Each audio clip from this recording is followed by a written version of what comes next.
There is something that has been bothering me about VDM intervention in this P-Square saga.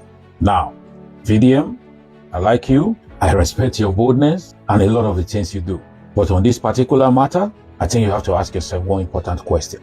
How do you actually know who is telling the truth? According to what you explained, Peter spoke to you about what he experienced in that family.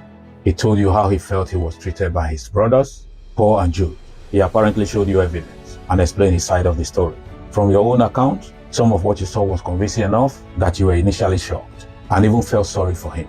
Then you went to hear from Paul and Jude. Fair enough. In fact, that's exactly what you should do if you want to understand both sides. But Paul and Jude also gave you their version.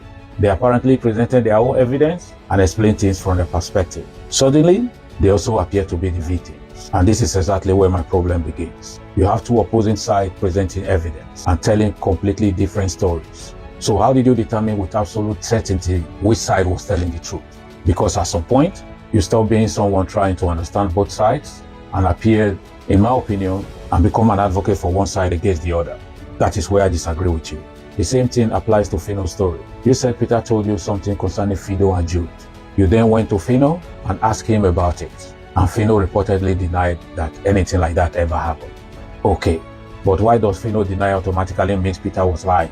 There is another possibility people seem unwilling to consider. What if Peter's version was substantially true? I am not accusing Phino of lying. That's not my point.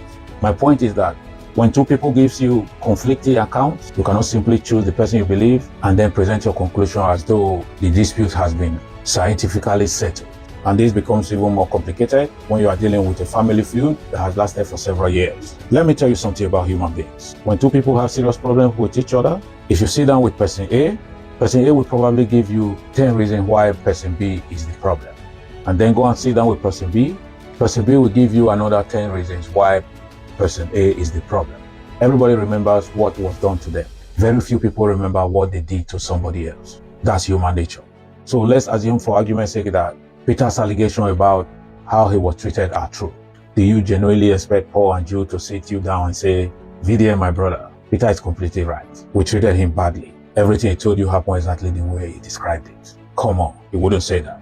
Of course, they are going to tell you their perspective. They are going to explain their actions. They are going to show you whatever evidence supports their position. And Peter will do exactly the same thing. That's why an outsider needs to be extremely careful about becoming judge and jury in a deeply personal family dispute. You have to listen to Peter, listen to Paul, listen to Jude. Question everybody. Where somebody makes a factual allegation, examine the evidence. But after hearing conflicting stories, don't become the spokesperson for one side against the other, unless the evidence genuinely established the facts, because you weren't there when most of these things happened. You didn't grow up inside that family. You didn't experience their private conversations, disagreements, resentments, and struggles over the years. There may be things Peter got wrong.